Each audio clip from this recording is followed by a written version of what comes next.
Hello viewers, পানিয়া পুকুরি 21 চ্যানেলে আপনাদের সবাইকে স্বাগতম। আজকে আমরা আলোচনা করব বিখ্যাত কবি ও নাট্যকার উইলিয়াম শেক্সপিয়ারের shall I compare thee to a summer's day, যেটা তিনি তার বন্ধুর জন্য রচনা করেছেন। তিনি এই সনেটের মাধ্যমে তার বন্ধুত্ব প্রকাশ করেছেন। যাক, শুরু করা যাক আজকের এপিসোড।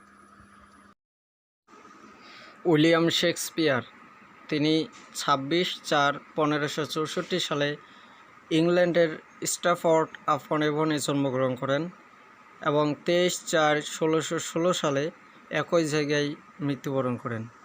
উইলিয়াম শেক্সপিয়ার মোট 52 বছর বেঁচে ছিলেন এবং তিনি এই সময়টার মধ্যে অনেকগুলো প্লে এবং সনেট রচনা করেছেন। He is the greatest of all the Elizabethan sonneteers এবং তাকে ইংল্যান্ডের ন্যাশনাল পোয়েট বলা হয়। তিনি পেশায় ছিলেন প্লেরাইট, পোয়েট এবং অ্যাক্টর হিসেবে। উইলিয়াম শেক্সপিয়ার তিনি তার 52 বছর বয়সে 39টি প্লে, 154টি সনেট এবং 2টি লং নেরেটিভ পোয়েম রচনা করেন।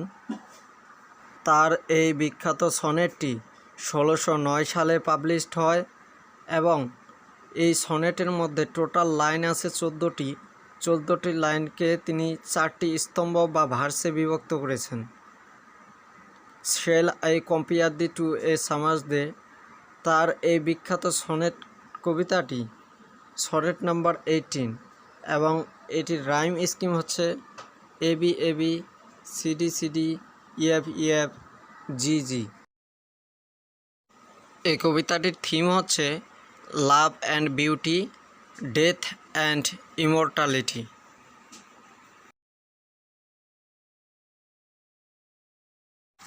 আর এই কবিতাটির টোন হচ্ছে affectionate, admiring, intimate, happiness and compare. এখন আসি কবিতাটির সামারি বা সারাংশ নিয়ে। কবিতাটির সামারি হচ্ছে, শেক্সপিয়ার কবিকুলের শিরোমণি, ইংরেজি সাহিত্যের সর্বকালের সেরা নাট্যকার। তিনি তার বন্ধুর প্রতি পরম ভালোবাসা কবিতার মাধ্যমে প্রকাশ করেছেন। এই সনেটটি তার বন্ধুর সৌন্দর্য নিয়েই আলোচিত। কবি তার বন্ধুর সৌন্দর্য গ্রীষ্মকালীন সৌন্দর্যের সাথে তুলনা করতে গিয়ে বলেছেন, তার বন্ধুর সৌন্দর্য গ্রীষ্মকালীন সৌন্দর্যের চেয়েও সুন্দর, কারণ গ্রীষ্মের ঝড়ো হাওয়া ফুলের পাপড়ি ও কুড়িগুলোকে বিনাশ করে। তাছাড়া গ্রীষ্মকাল মাত্র স্বল্প সময়ের জন্য অবস্থান করে। আকাশ বিভিন্ন সময়ে বিভিন্ন আকার ধারণ করে থাকে। তাই তো কবি বলেছেন, কোনো কিছু সৌন্দর্য চিরকাল স্থায়ী নয়। তিনি তার বন্ধুর সৌন্দর্য চিরকাল থাকবে, কখনো বিলীন হবে না। এমনকি মৃত্যুও যদি আসে তবুও তার বন্ধুর সৌন্দর্য চিরকাল থাকবে, এটিই প্রকাশ করেছেন। মূলত তিনি তার বন্ধুর প্রকৃত সৌন্দর্য ফুটিয়ে তুলেছেন। এটা এই জন্যে যে কবি এই সনেট অর্থাৎ 18 নং সনেটের মাধ্যমে তার বন্ধুর সৌন্দর্য ফুটিয়ে তুলেছেন, তাকে নতুন রূপ দান করেছেন। কবি বলেন, মানুষ যতদিন এই পৃথিবীতে বেঁচে থাকবে ততদিন বেঁচে থাকবে এই সনেটের সৌন্দর্য। যতদিন পাঠ হবে এই সনেট ততদিন তার প্রিয় বন্ধুর সৌন্দর্য আরও সুন্দর হবে।